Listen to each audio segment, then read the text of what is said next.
Olá, como vai? Seja muito bem-vindo. No vídeo de hoje vamos falar de um assunto bastante interessante que é a respeito do perito odonto legal. Esse é o profissional cirurgião dentista especialista em odontologia legal que trabalha como um ramo auxiliar do Poder Judiciário.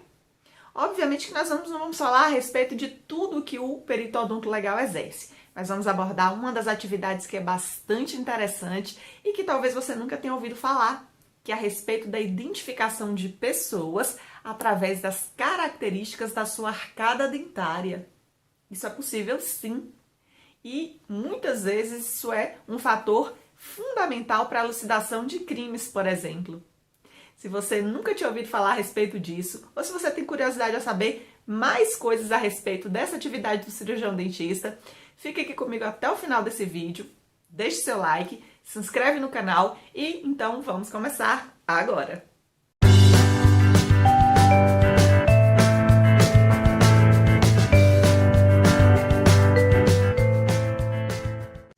Olá, galerinha! Sejam todos muito bem-vindos! Eu me chamo Gisele Meirelles Lemos e nesse vídeo de hoje eu te convido a abordarmos junto comigo uma das atividades que são realizadas pelo cirurgião dentista como especialista da odontologia legal ou forense na atividade da elucidação de crimes, por exemplo.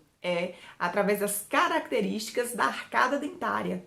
Cada indivíduo possui uma característica única da sua arcada dentária. E como muitas vezes, quando alguns indivíduos cometem crimes, eles deixam as marcas da sua mordida. E é justamente neste momento que o cirurgião dentista, o perito odonto legal, pode realizar análises dessas características da mordedura para descobrir quem foi o indivíduo que provocou a mordida. Legal, né, esse assunto? Então vem comigo, porque nós vamos começar a falar a respeito dessa atividade super interessante que é exercida pela odontologia legal. A arcada dentária fica impressa em ações de mordida, e é justamente através dessas marcas deixadas pela mordida que permite, portanto, identificar quem foi que efetuou. E aí você poderia me perguntar, onde essas mordidas elas poderiam deixar marcas? E aí eu posso citar para vocês alguns possíveis locais, por exemplo, alimentos sólidos, objetos e mesmo na pele. E a partir dessas impressões é possível que se chegue à identificação do autor de um crime, por exemplo. Porque o formato da mordida, bem como as marcas deixadas por ela, se caracteriza pela unicidade. Ou seja, nós podemos encontrar variações quanto ao formato da mordida. Então, nós podemos, por exemplo, encontrar arcos mais ovalados, arcos dentários mais elípticos e até os com padrões circulares, né? Então, isso são características que já vão definindo determinada mordedura. E também variações de tamanho, então nós temos os arcos dentários maiores, outros menores. E aqui vem um ponto chave, que são as características de especificidade no que se refere, por exemplo, à profundidade de incisão e laceração que uma mordida consegue produzir, grau de rotação de dentes no arco dentário, fraturas existentes, anomalias, desgaste, entre outras coisas que vão caracterizar aí um indivíduo, já que a gente não consegue verificar na prática a possibilidade de duas pessoas com o mesmo padrão dentário. Na prática do exercício da odontologia legal, casos como estupro, sequestro, lutas e até violência infantil, a mordida que é deixada na pele ou mesmo em alimentos como frutas ou então em objetos podem resultar na resolução de um crime, porque isso colabora decisivamente com a identificação de um criminoso. Algo inusitado, no entanto, ocorre na investigação e resolução de determinados casos, quando, ao invés da marca de mordida deixada pelo criminoso, quem o faz é a vítima, em uma tentativa de se defender. Então, quando a mordida é identificada, no caso de um crime, algumas providências elas devem sim ser tomadas, e elas incluem desde a notificação até a descrição, que deve ser ao máximo detalhada das características. Um outro passo importantíssimo é a fotografia, o registro fotográfico, e essa técnica ela deve ser ao máximo cuidadosa. Alguns fatores, no entanto, podem dificultar esse tipo de achado e análise, e que visariam colaborar com melhores chances de resolução de um caso criminal.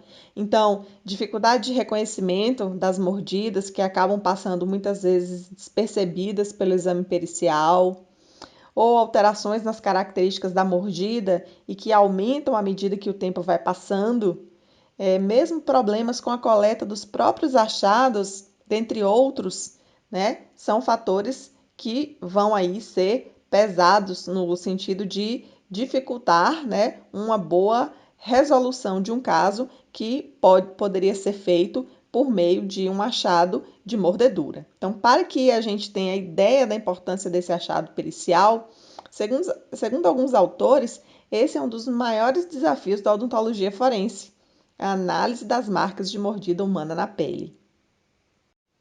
Isso porque uma dificuldade bastante recorrente nessa análise surge justamente na distorção, que é um fator variável da mordedura. Porque como a mandíbula é um osso móvel e a pele também é uma estrutura móvel, então no contexto de uma marca de mordida, as distorções elas podem modificar a aparência, o que nesse caso fragilizaria uma prova criminal. Para ser mais precisa, no contexto da ocorrência da distorção da mordida, percebemos que ela pode ocorrer em dois momentos, que são no momento em que ela é produzida ou mesmo durante as etapas da investigação. Nós temos outros fatores que ainda podem interferir nas marcas que uma mordida deixa na pele. Temos, por exemplo, os dentes de quem opera a mordida, bem como a ação concomitante que se estabelece ali da língua, dos lábios, da bochecha, durante a própria ação da mordida e também a parte do corpo que é atingida. Então, quando se investiga um crime em que ocorre a morte do indivíduo, por exemplo, que foi mordido, destaca-se então que as marcas deixadas antes do óbito, elas são diferentes das marcas que são imprimidas posteriormente a este. E uma outra questão aqui é que se trata das mordidas na pele dentro do contexto da localização onde elas são executadas, porque elas podem ser encontradas nas mais variadas localizações. Porém, algumas localizações elas são mais condizentes com o contexto do crime que foi executado. Para ilustrar, temos o seguinte: casos de mordida envolvidas em crimes sexuais são mais comumente encontrados, por exemplo, nos seios, nas nádegas, nas coxas. Já nos casos de violência infantil, elas podem estar em locais aleatórios, mas é mais comum que se observe em bochecha, nádegas e também no abdômen. Já quando ocorre em situação de luta, as mordidas mais frequentes estão localizadas nos dedos, na orelha e também no nariz.